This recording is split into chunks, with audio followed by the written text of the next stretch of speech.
Adelante, buenos días. Vamos a ver, mire, quería preguntar, usted ha dicho al final del programa que sí, que puede existir un ateísmo práctico.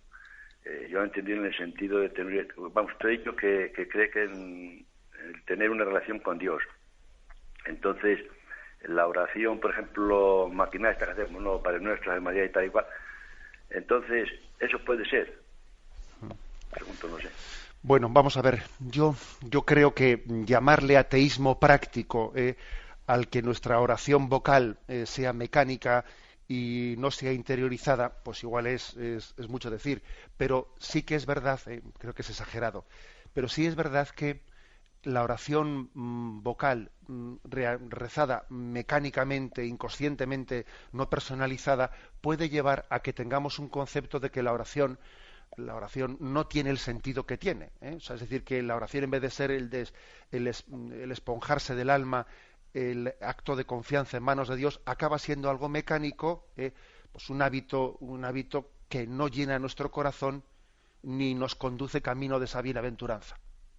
Luego hay que sanar. Me parece que sería exagerado, ¿no? Decir que eso es un signo de ateísmo práctico, pero sí del riesgo que todos tenemos de vivir lo religioso ritualizándolo, ¿eh?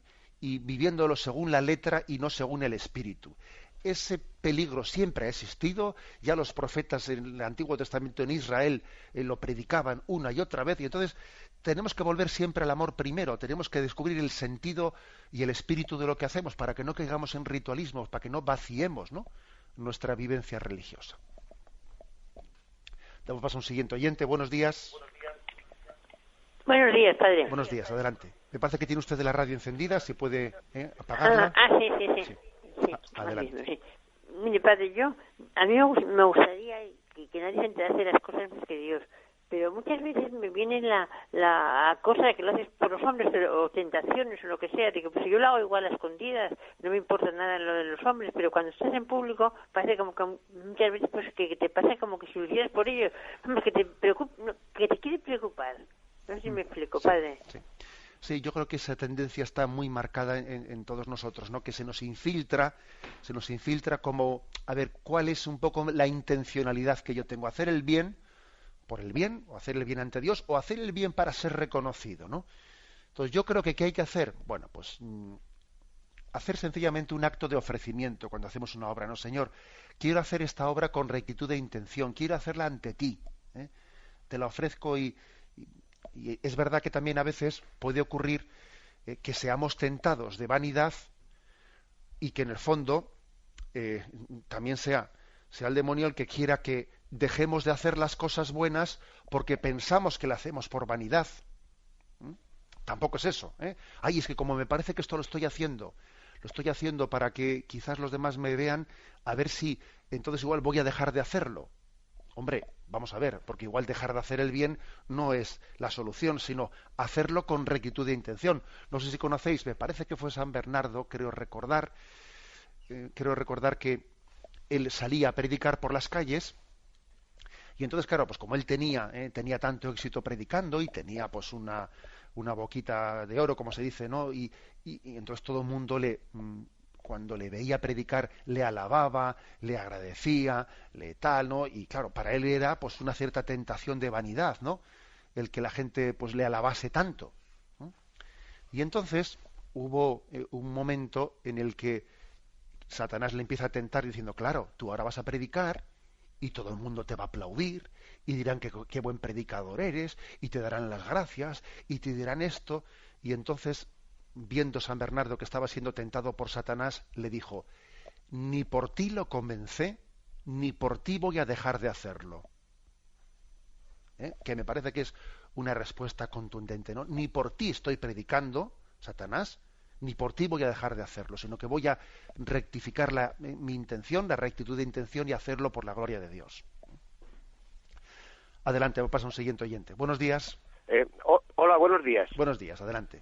Mire, quiero hacer un comentario respecto a los libros que tienen como título, por ejemplo, Ética sin religión, etcétera, que parece que es una moda actual que los grandes eruditos, los grandes sabios de la universidad, no todos, pero bueno, algunos, como muestra de su gran sabiduría, pretenden que los ciudadanos, como si fuéramos ovejas, terminemos aceptando eso como si no hubiera una ética con religión. Es decir, la ética con religión para los sabios, los eruditos, los mandamases académicos, es la ética actual, ¿no? Y la ética con religión, pues es como si dijéramos el fruto del pasado, producto de la ignorancia, ¿no? A mí me parece que eso es de una gravedad extraordinaria y una especie de tomadura de pelo de los, como si nosotros no fuéramos capaces de pensar por nosotros mismos. Que eso es gravísimo, ¿no? Porque precisamente es un producto es un intento de manejarnos como si fuéramos ignorantes. Gracias. Bien. Pues sí, ciertamente existen ese tipo de publicaciones, incluso con ese mismo título, ¿no? Ética sin religión. Y lo malo no es que exista un libro, ¿no? Sino lo malo es que exista esa tendencia a contraponer ética y religión, que es una contraposición absurda, ¿no?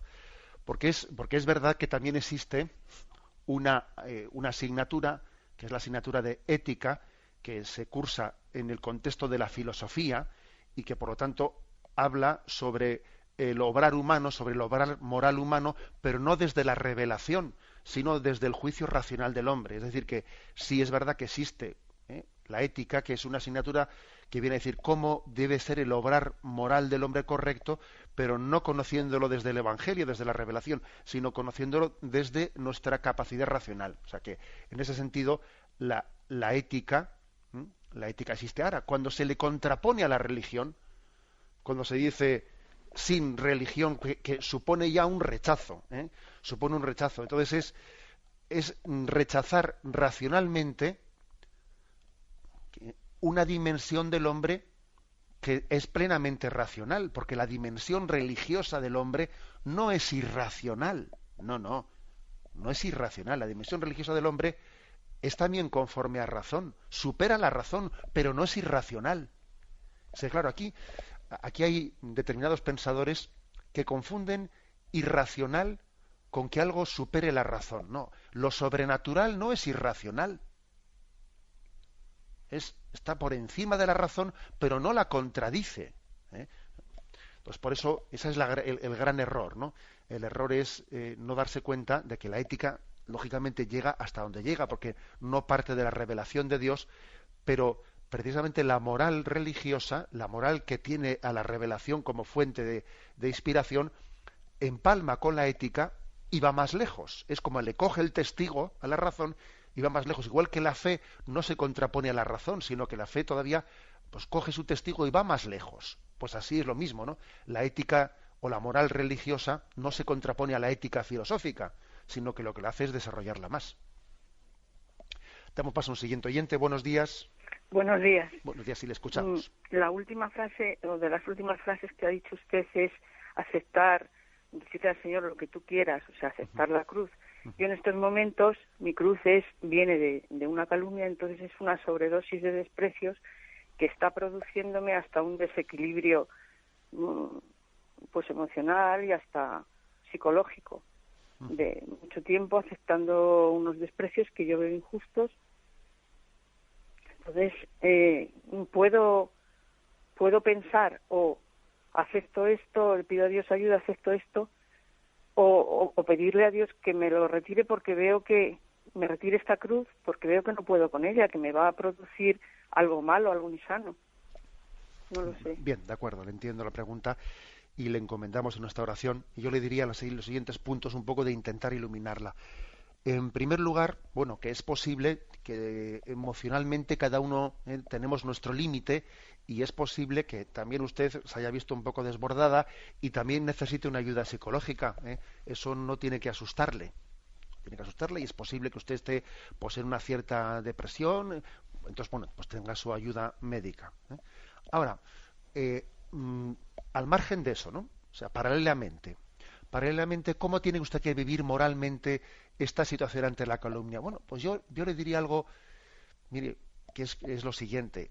Usted tiene derecho a, e incluso puede ser obligación, dependiendo de las circunstancias, ¿no? Pero tiene derecho a esclarecer ante los que han formulado esa calumnia la verdad, diciéndole, mire, las cosas han sido así y así.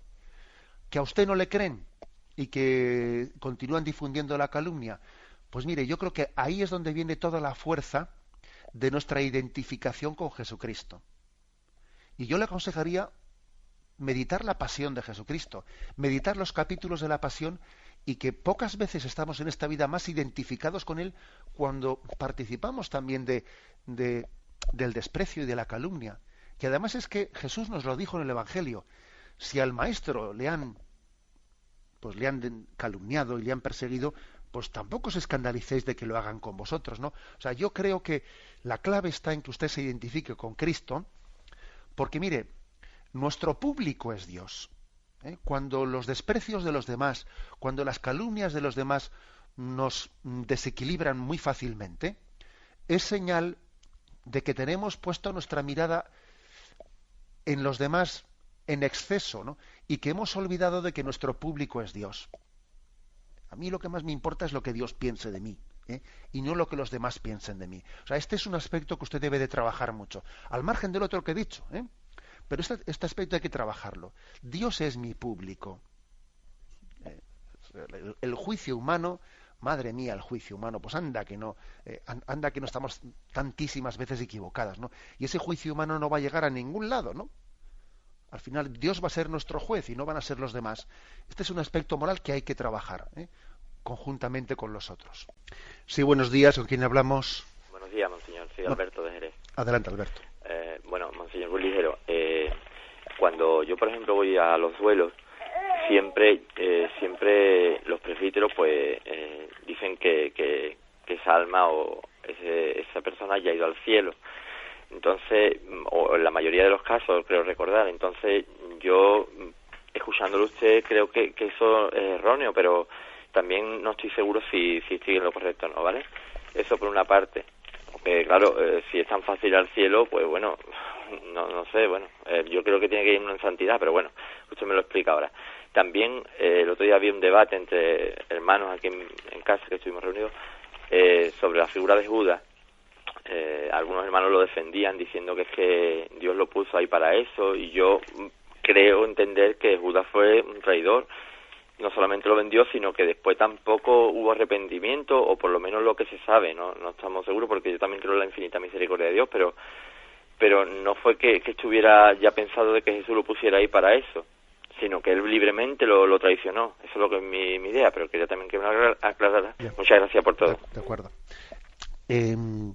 Decir que cuando a veces en la predicación de los funerales utilizamos, que yo también lo he escuchado en alguna ocasión, ¿no? Pues esta especie de estamos aquí para celebrar que nuestro hermano está en el cielo, o términos similares, pues vamos a ser correctos y vamos a ser exactos en nuestra manera de hablar. No es correcto hablar eso.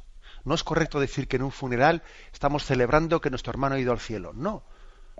Nosotros estamos celebrando su paso, el paso de este mundo a ponerse en la presencia de Dios, y tenemos la esperanza, y por ello oramos y por ello ofrecemos el sacrificio de la Santa Misa. Tenemos la esperanza de que la misericordia de Dios purificará lo que necesite ser purificado en su vida y llegue a la visión de Dios en el cielo. Pero no podemos hacer la afirmación o como si esto fuese la celebración de su salvación, porque entonces estamos confundiendo un funeral con una canonización. Porque precisamente una canonización, una beatificación, es la proclamación de la Iglesia de que esa persona está en el cielo. Entonces, tenemos que ser, yo creo que, humildes y prudentes en la manera de hablar. En segundo lugar, con respecto a la pregunta de Judas, pues bueno, decir expresiones como que, bueno, es que Judas le entregó a Jesucristo pues porque no tuvo más remedio que hacerlo, porque estaba predeterminado, porque a él le tocó ese papel, ¿no? Le tocó ese papel dentro de la pasión de Jesucristo. Hombre, eso es una visión predeterminacionista totalmente equivocada, en la que nos olvidamos que Dios siempre actúa respetando la libertad del hombre. Luego hay que decir que Judas fue libre, cuando traicionó a Jesucristo, y Judas cuando también se resiste, ¿no?, al arrepentimiento, etcétera, es libre. Otra cosa es cierto que tampoco la Iglesia nunca ha querido, o sea, ha dicho, ni además tiene misión para decir, ni tiene capacidad de decirlo, que Judas esté condenado en el infierno. No, es verdad que hay frases muy duras, ¿no? En el Evangelio hay de aquel que entrega al Hijo del Hombre porque más le valdría no haber nacido, etcétera. Hay expresiones muy duras, pero ni siquiera existiendo esas expresiones, la Iglesia, así como la Iglesia sí ha utilizado su autoridad para canonizar y para afirmar que alguien está en el cielo, la Iglesia nunca ha utilizado su autoridad para decir y este está en el infierno. Eso no lo ha hecho. Ahora, de ahí a decir que pobrecito Judas, que le tocó el papel del malo en la película, pues no, hombre, eso no. Porque todos somos libres en la utilización de nuestra libertad. Damos paso al siguiente oyente. Buenos días. Buenos días, padre. Sí, le escuchamos. Vamos a ver, mire, quería contarle que un yerno mío hace un año se murió y tuvo un cáncer muy fuerte, muy doloroso. Anteriormente también había tenido otros problemas también, pero la verdad es que nunca se quejaba, ¿no? Era una persona buena, pero sin embargo él decía que hablaba con Dios, no iba a misa, no se confesaba hace muchos años. Mi familia también son fuera de la iglesia todos, y entonces alguna vez cuando he intentado hablar un poco así, estaban todos en contra y yo me ponía nerviosa, no sabía, es decir que llegó la hora del momento final y claro, pues vamos a ver, mi hija tampoco, cuando yo quería hablarle en los últimos ya momentos, pues me ha parado, no ha querido, y en ese momento mi espina que tengo dentro es que pues fue fue, yo creo, mi falta de amor, porque tenía que haberle dicho, hija mía, estos son momentos cruciales, escúchame un segundo. No sé si me habría escuchado o no, pero yo no tuve el valor de decirle. Reconozco que he sido cobarde, se me ofuscó la mente en ese momento, no sé lo que me pasó. Únicamente yo le decía al Señor, Señor, si tú quieres llevártelo, llévatelo, pero no le dejes solo, dándole a entender de que, aunque fuera en el último momento, no le dejara solo, que le abriera los ojos o que estuviera con él. De acuerdo. No sé, padre. Bien, una palabra le digo. Mire, yo creo que además, un poco lo que usted ha expresado, pues sí que recuerdo que con algo de frecuencia, pues más de un oyente ha expresado situaciones particulares, porque es verdad que en nuestra emotividad, ¿no?, pues se puede quedar muy grabado el momento de la muerte de un ser querido y uno dice, yo hice todo lo que debía de haber hecho, porque bueno, pues esta persona no recibió los sacramentos y yo podía haber luchado más. Vamos a ver, en primer lugar, también hay que decir una cosa, y es que obviamente cuando esa persona no ha recibido los sacramentos, no nos atreveríamos a decir pues que porque no haya recibido los sacramentos es motivo de que podamos tener pues una convicción o una seguridad de que no haya recibido la salvación. Eso digámoslo en primer momento, porque quizás en esa persona no exista una culpabilidad en haber rechazado los sacramentos. O sea, cabe la posibilidad de que sí tenga una culpabilidad, ¿no? Pero también cabe una posibilidad de que no tenga esa culpabilidad. Por eso nosotros también celebramos la Santa Misa por una persona que ha muerto sin recibir los sacramentos, ¿no? O sea, si no, no tendría sentido que la Iglesia ofreciese, ¿no?, la Eucaristía por el eterno descanso de una persona que ha muerto sin recibir los sacramentos. Luego pensamos que también puede salvarse. Eso en primer lugar. Usted podía haber sido un instrumento más eficaz y tiene usted un poco la convicción de que me quedé un poco. Bueno, pues mire usted, pues puede ser que sí, o puede ser que no, que la cosa estaba difícil y que era difícil en ese momento poder, en un ambiente tan adverso, pues darle la vuelta a la situación. En cualquier caso, yo sí que le digo una cosa. Remordimiento a destiempo, tentación encubierta. Que esto me lo han escuchado este programa una vez. Cuando un remordimiento viene a destiempo, es una tentación encubiertas. Es decir, vamos a ver, yo creo que el enemigo lo que quiere es que usted pierda la paz. Mire, el dolor que usted tiene, el dolor que usted tiene, lo que tiene que hacer es ofrecérselo al Señor. Señor, te ofrezco mi dolor. Bien, sí, me imagino que usted quizás, como tiene esa especie de convicción, en alguna confesión habrá expresado también que igual pues pude ser cobarde, etcétera, no estoy muy segura si hice lo que debía. Vale, bien, usted lo ha expresado. Pero a partir de ahí, remordimiento a destiempo, tentación encubierta. O sea, yo le he ofrecido mi dolor al Señor, me he puesto en sus manos, y es más, o sea, usted está ofreciendo por esa persona un sacrificio grande, que es el que ese dolor no sea para usted, ¿no? Pues, ¿cómo decir? Obsesivo, no sea machacón. El hacer ese ofrecimiento de decir, venga, esto no voy a permitir yo que sea un motivo de que me esté quitando la alegría interior. Lo pone usted en manos del Señor y a tirar adelante. Que ese es el sacrificio más agradable a Dios, que usted además puede ofrecérselo al Señor, pues por el eterno descanso de esa persona. Sí, buenos días, ¿con quién hablamos? Buenos días, don José Ignacio. Adelante. Ante todo, mi agradecimiento por el catecismo. Me llamo Rosa, llamo desde Valencia, y quisiera preguntarle, porque estaba comentando, es que no encuentro sentido a mi vida. Soy enfermera, un matrimonio anulado, una hija que tuve se me fue hace 10 años y no sé nada de ella, y eso es lo que le quería preguntar. De acuerdo. Pues bueno, esa pregunta es clave, ¿no? Y yo comprendo que en su vida haya podido haber acontecimientos que hagan muy costoso pues ese sentido de la existencia, o el descubrirlo, quiero decir. Pero vamos a ver, yo creo que cuando ha habido episodio, por ejemplo, de que una hija marche de casa y lleva 10 años fuera y yo no tenga noticia de ella, etcétera. Yo sé que eso para una madre tiene que ser muy duro, pero me parece importante que el dolor no sea vivido de una manera en la que se sobrepone tanto en nuestra vida que nos impide ver el sentido global. Ese refrán que dice que el árbol impide ver el bosque, traducido a una situación como la que el oyente nos ha descrito, pues puede decir que el dolor a veces puede estar tan sobrepresente, ¿no?, en nuestra vida, que nos puede llegar a agobiar, a no ver más allá de. Me parece importantísimo que para responder a situaciones como las que nos marca el oyente, nos identifiquemos con el misterio de la cruz.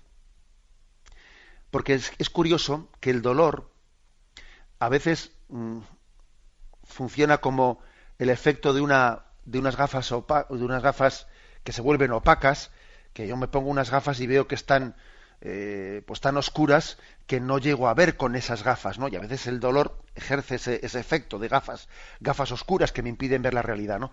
Entonces, necesito ver el misterio del dolor del mundo desde la cruz de Jesucristo, donde el dolor no nos encierra, sino donde el dolor se abre a la esperanza.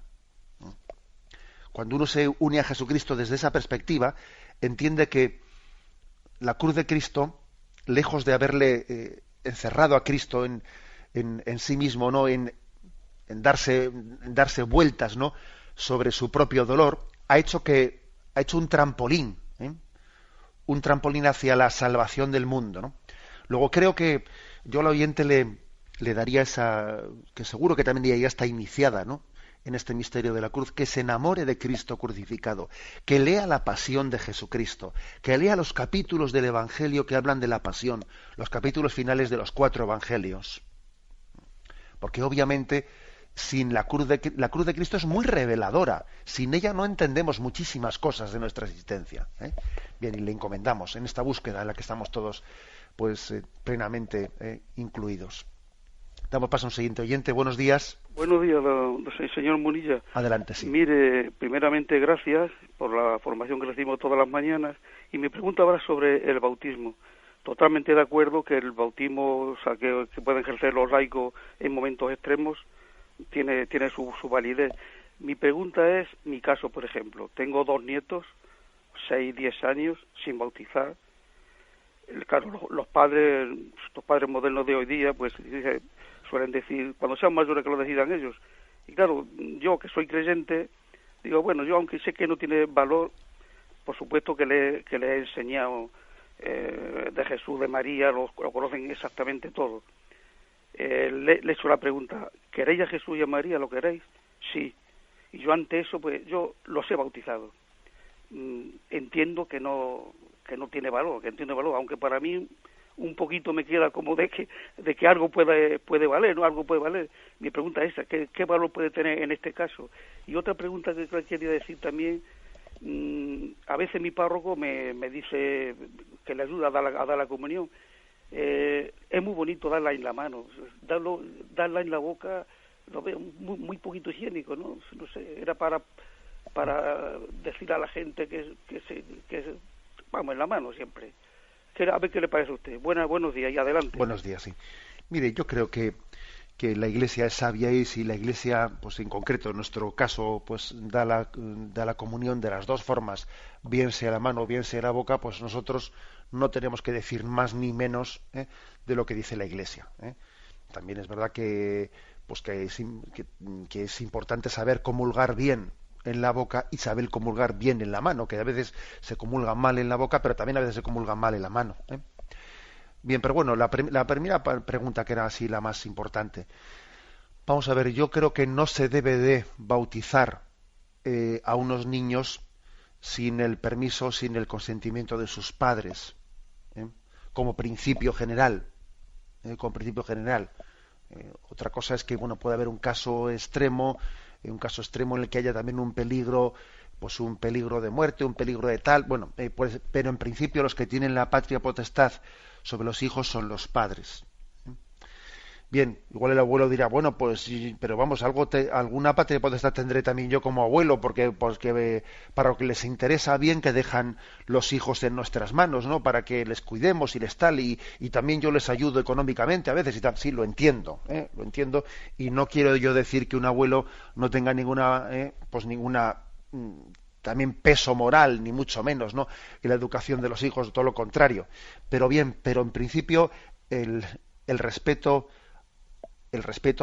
a quien les ha encomendado el Señor directamente a sus hijos es a los padres. La pregunta sobre si ese bautismo que usted ha hecho con los nietos tiene validez, pues yo no me atrevería a decir que no, porque aunque si usted me llega a haber preguntado el hecho de les bautizo sin el permiso de mis hijos, pues yo le hubiese dicho que no lo hiciese. Pues hombre, habiéndolo hecho usted en principio, no me atrevería a decir que no tenga sentido. Yo creo que sí, ¿no? Aunque el día de mañana, obviamente, si ellos van a bautizarse, tendrán que bautizarse, bueno, pues aunque sea su condicione, como se dice, ¿no? En el sentido de que, aunque ante Dios ya estén bautizados, la Iglesia celebrará públicamente ese sacramento, pues porque siempre existe un margen de no tener conciencia de si un bautismo en esas circunstancias un poco extremas pudo cumplir todas las condiciones de validez, ¿no? Pero yo me inclino a pensar que sí, que están bautizados. Bueno, damos paso a un siguiente oyente. Buenos días. Buenos días, monseñor. Sí, gracias por todas sus enseñanzas y que Dios lo bendiga. Mire, yo le pregunto, no es el tema de hoy, pero hace tiempo que pensé que se le iba a preguntar. Es el caso de la inseminación artificial y la enseñanza de la Iglesia. Tengo muy cerca una mujer joven, una chica, que se ha empeñado o ha querido ser madre. Y entonces se ha inseminado, no, por supuesto no del marido, porque es soltera, ni siquiera de su novio. Entonces, esa inseminación artificial de una persona extraña que dentro del matrimonio sí la entiendo, pero la Iglesia ¿qué dice de esto, monseñor? Mire, vamos a ver, son dos cosas distintas, ¿no? Habría que diferenciar, usted ha dicho ahí, dentro del matrimonio o fuera del matrimonio. Incluso la Iglesia piensa que siendo dentro del matrimonio, la forma en la que Dios ha querido, en la que el ser humano sea concebido, es el acto sexual, el acto de amor, no una inseminación artificial, como por ejemplo a veces pues se hace en el reino animal o los veterinarios, etcétera, ¿no? Pero entendemos que esa no es la forma digna de concepción del hombre, que la forma digna de concepción es un acto de amor. Cuando la medicina o la tecnología, ¿no?, da posibilidades de la concepción in vitro o de la inseminación artificial, en el fondo no está sanando las causas de esterilidad, sino lo que está haciendo es suplir, ¿no?, mediante un acto tecnológico, suplir el que no hemos sanado la esterilidad. La medicina, su campo digno de actuación consiste en sanar la enfermedad, no de alguna manera en producir de una manera artificial la vida. Bien, en el caso que usted me ha puesto de esa conocida suya, todavía, digamos, el tema moral se complica más pues por el hecho de que ella, bueno, pues esa inseminación la tiene ni siquiera con el semen de un marido, sino con alguien de un extraño. Ese niño que ha sido concebido tenía derecho a tener un padre y una madre, y un niño tiene derecho a tener unos padres unidos, y no a ser fruto. Nadie tiene derecho a tener un hijo. Digamos esta frase y subrayémosla bien, ¿no? Cuando uno hace eso, no dice, yo es que quiero realizarme como madre, voy a un centro para que hagan una inseminación. Es que tú no tienes derecho a ser madre. Nadie tiene derecho. Es el hijo el que tiene derecho, ¿no?, a tener padre y madre. Un hijo es un don, no es un derecho. Entonces, claro, esa forma de la concepción cambia completamente el sentido y el valor de la vida, ¿no? Es acercarse a la vida desde dos concepciones bien distintas. Sí, buenos días, ¿con quién hablamos? Sí, buenos días, don José Ignacio. Miguel desde San Sebastián. Adelante, Miguel. Permítame retratarnos al programa emitido el domingo pasado sobre la unción de los enfermos. De acuerdo. En el que, por cierto, fue muy bello y motivo el testimonio de esperanza del último texto del difunto obispo auxiliar de Madrid, Eugenio Romero Posé, que nos leyó. Sí. Ciertamente es una inmejorable oración en la enfermedad para preparar el encuentro con el Señor. Yendo al propio sacramento de la unción de los enfermos, cuya gracia especial, según parece que resume el punto 1532 del Catecismo, dice que tiene como efecto el perdón de los pecados si el enfermo no ha podido obtenerlo por el sacramento de la penitencia. Y digo yo, ¿qué efecto tendría sobre alguien que, estando inconsciente y en trance de muerte, hubiera atentado gravemente contra el hombre y contra Dios, y no se hubiese previamente arrepentido de ello? O sea, en estos días en los que algunos se escandalizan de que se diga que es necesario solicitar perdón por graves ofensas contra la vida, se contaría así, aparentemente, con un sacramento milagroso que automáticamente nos ofrecería la salvación sin necesitar del perdón acogida que Dios siempre nos tiene dispuesto. No sé qué me puede iluminar al respecto. Ya, bien. Vamos a ver, cuando la Iglesia dice, ¿no?, que el sacramento de la unción de enfermos pues otorga el perdón de los pecados a quien no ha podido obtenerlo por el sacramento de la confesión, con eso no quiere decir que lo otorgue sin arrepentimiento. Es que sin arrepentimiento es imposible. Quiere decir que pues esa persona está interiormente arrepentida, pero ya está en coma, o igual no está en coma, pero no está con la capacidad de expresión, y entonces pues el sacerdote ora, invoca el don del Espíritu, invoca la conversión. Si el enfermo tiene capacidad de oír, le pide que haga un acto de contrición y le pide y le anuncia que le va a administrar el sacramento de la unción, que conlleva el perdón de los pecados si tiene arrepentimiento.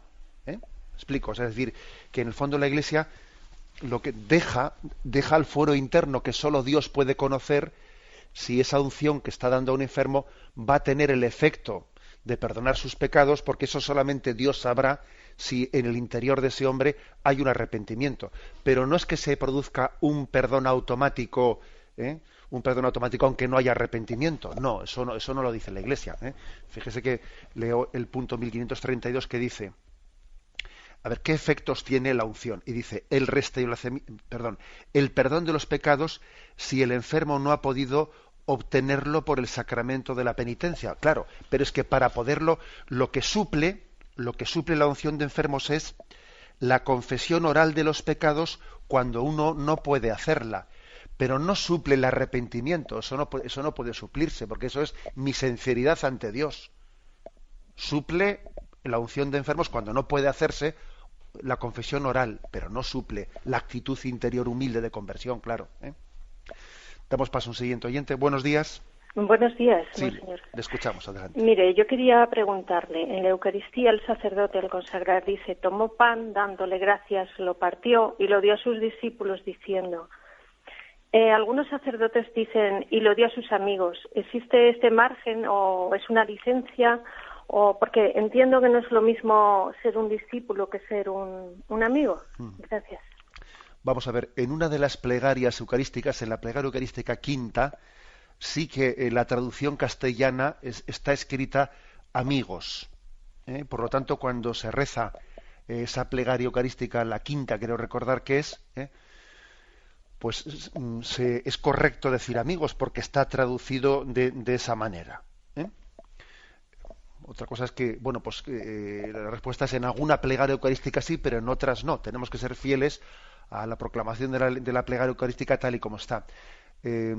Recuerde usted que Jesús dice en el Evangelio, vosotros sois mis amigos, si hacéis lo que os mando, y se lo dice, y se lo está diciendo a los discípulos, ¿no? A los discípulos de Jesucristo, y por eso esa plegaria eucarística quinta ha traducido, bueno, no sé si es por eso únicamente, pero lo ha traducido de esa manera. Damos paso a un siguiente oyente. Buenos días. Hola, buenos días, padre. Sí, adelante, escuchamos. Bueno, vamos a ver, es que este tema que lleva tocando desde ayer y hoy a mí me encanta porque yo siempre he intentado encontrar a Dios. Estoy en la iglesia desde hace tiempo, pero me he hecho unos montajes mentales que en lugar de acercarme me han alejado. ¿Por qué? Pues porque en el fondo pues me buscaba a mí, ¿no? Y me he revelado siempre que, pues ante la finitud de ser persona, ¿no? Porque Dios me hace libre si es que me puedo equivocar, porque no sé, muchos porqués, ¿no? Y entonces yo quería preguntarle, porque yo me sentí muy iluminada en la parábola del hijo pródigo ante el hijo mayor, ¿no? Porque, pues, una vez cuando escuché, el hijo se quejaba, ¿no? Y me dijo Dios, pero si todo lo mío es tuyo, ¿no?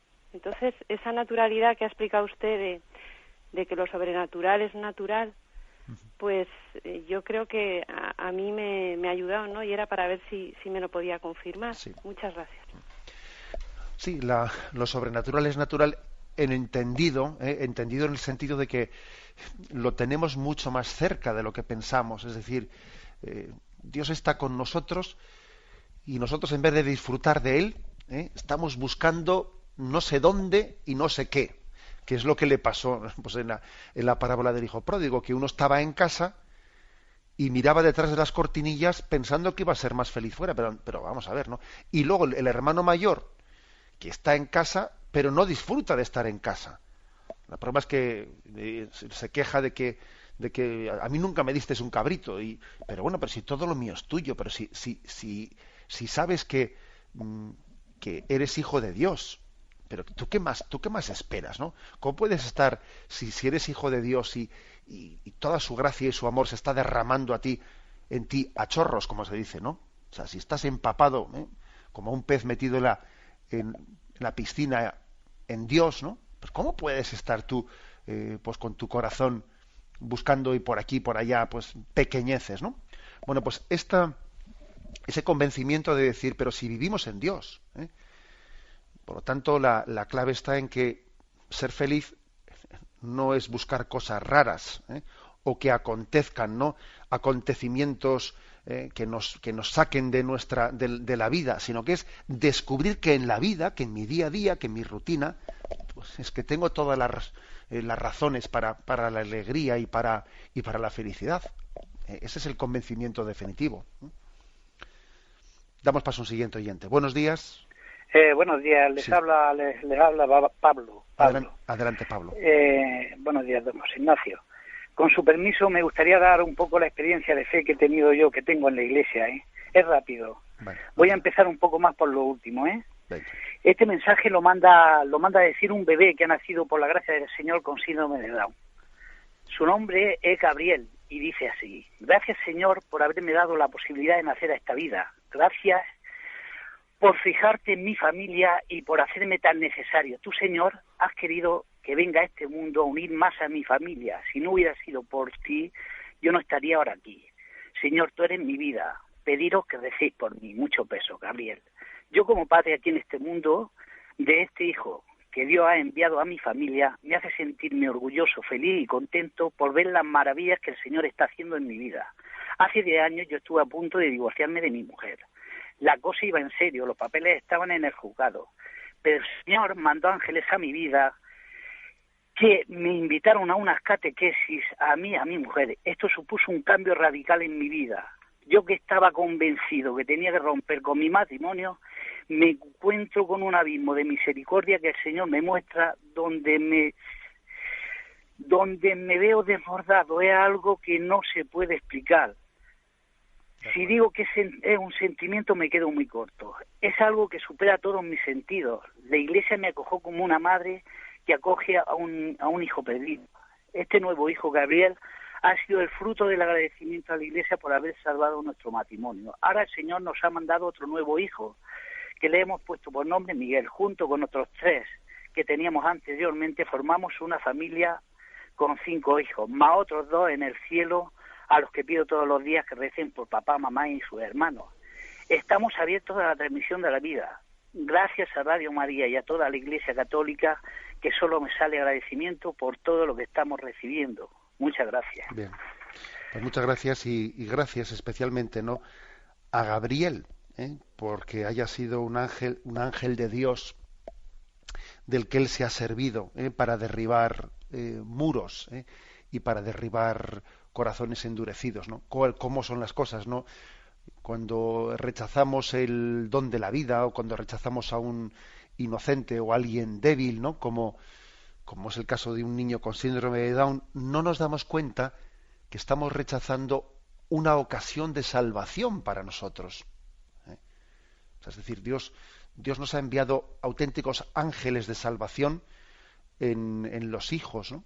Y claro, nosotros pensamos con el fenómeno del aborto, ¿no?, que cuando se rechaza un hijo así se rechaza un problema, y resulta que lo que se está rechazando es un privilegio que Dios te enviaba para salir de ti mismo, para cambiar tu opción de vida, ¿no?, para ver bajo otro prisma la existencia, ¿no?, una ocasión en la que Dios sale al encuentro de tu vida. Damos gracias a Dios por ello.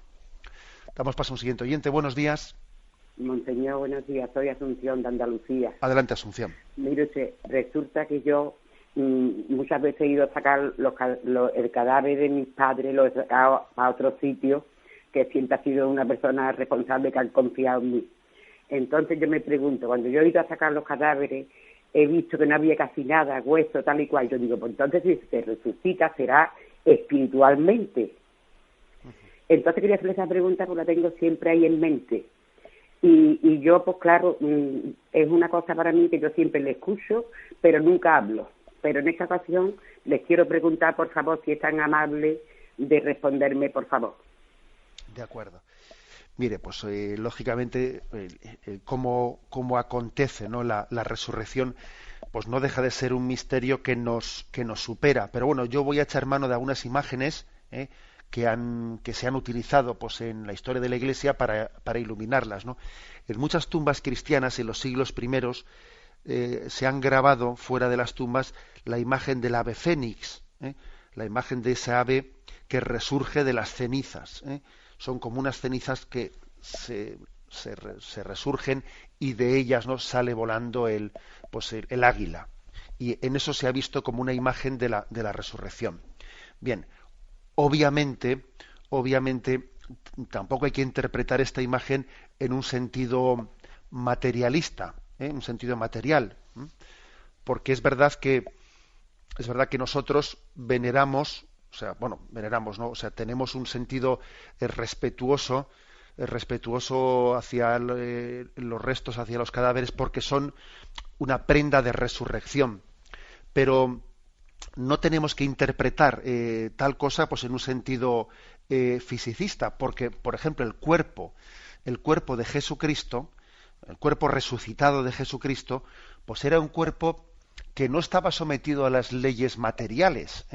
El cuerpo de Jesucristo, ese cuerpo que quiso también ser milagrosamente tocado por Tomás, trae tu mano, toca mi costado, etcétera, era un cuerpo que al mismo tiempo traspasaba las paredes, que estaban los discípulos y él se ponía en medio y luego desaparecía, ¿no? O como desapareció ante los discípulos de Maús. Es decir, que es un cuerpo glorioso que no está sometido a las leyes físicas tal y como nosotros las entendemos aquí. O sea, es el mismo cuerpo resucitado, pero al mismo tiempo tenemos claro que no es el cuerpo físico, sino que es un cuerpo espiritualizado. Dice San Pablo, me parece que es el capítulo 15, la carta a los Corintios, que sembramos un cuerpo carnal y cosecharemos un cuerpo espiritual. Sembramos se refiere, enterramos, ¿no? Enterramos un cuerpo carnal y cosecharemos en la resurrección un cuerpo espiritual. Luego hay como una espiritualización del cuerpo en la resurrección. Dios sabe más, ¿entiende?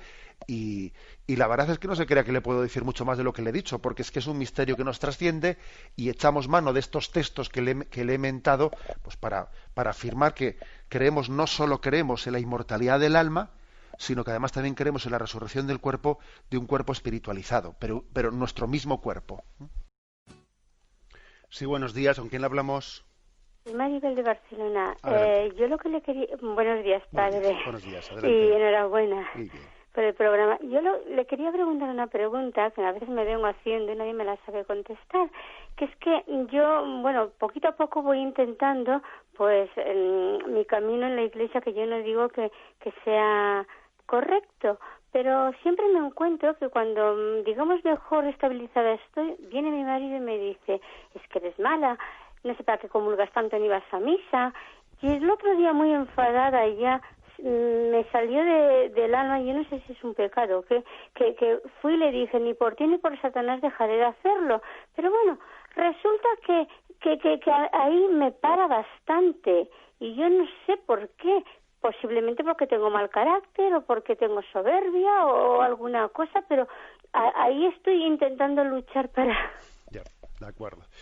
Bueno, vamos a ver, yo le diría una palabra, vamos a ver. También es frecuente que cuando tenemos cerca de nosotros, pues un ser, una persona como su marido, que pues que igual no es creyente o no es tan creyente como la oyente que ha llamado, etcétera, ¿no?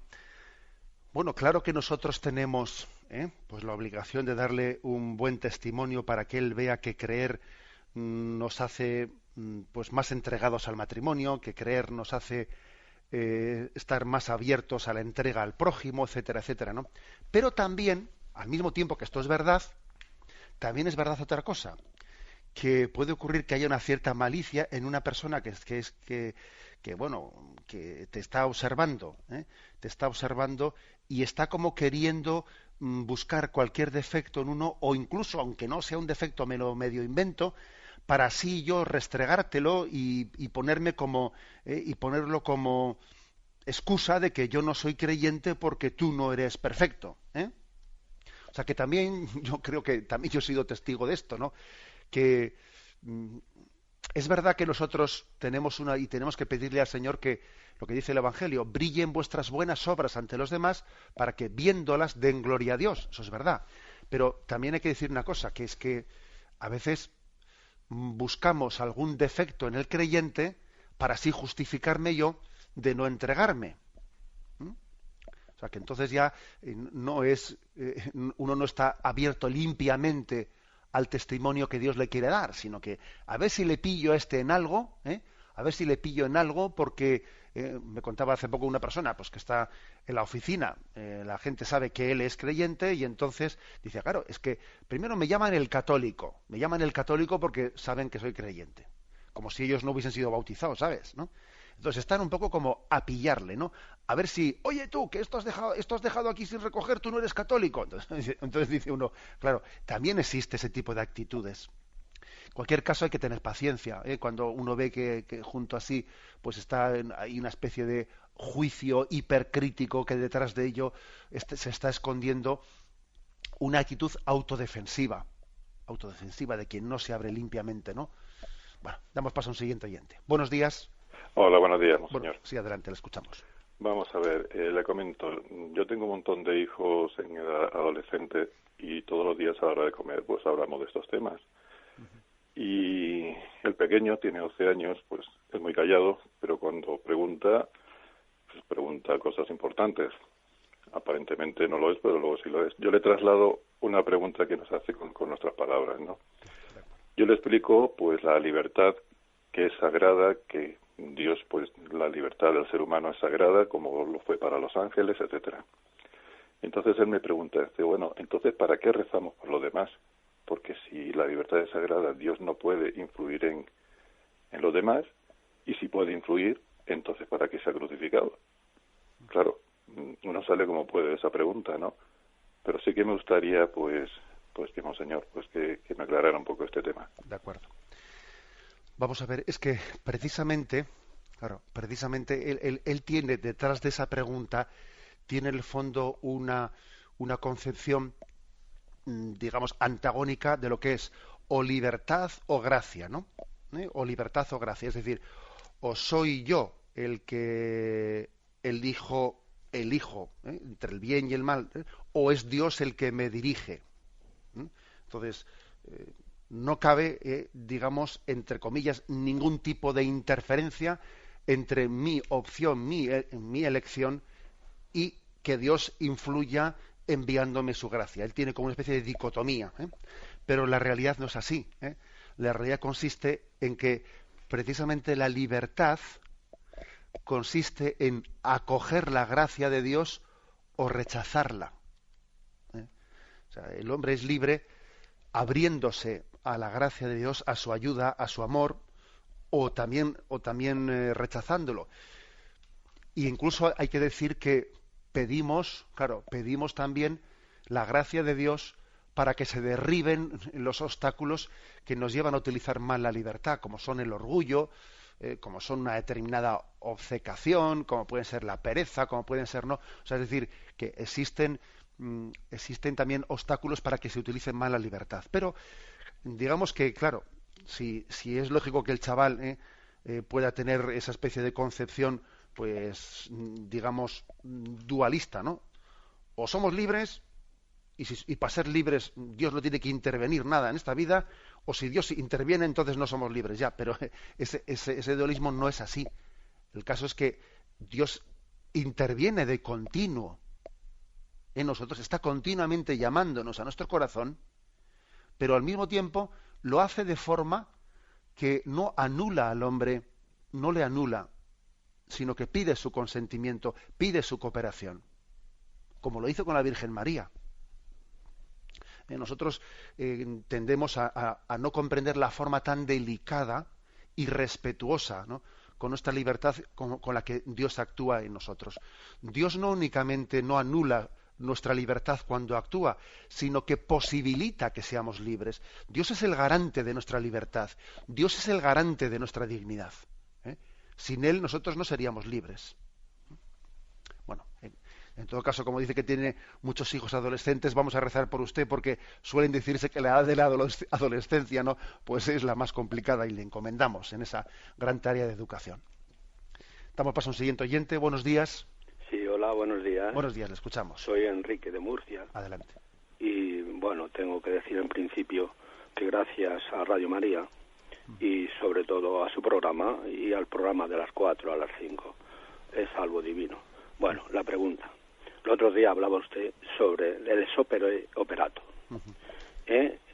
con lo cual decía que concretamente los sacramentos se realiza, aunque las condiciones de las personas pues no estén.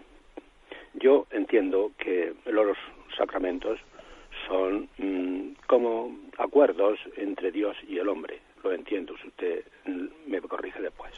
Acuerdos entre Dios y el hombre.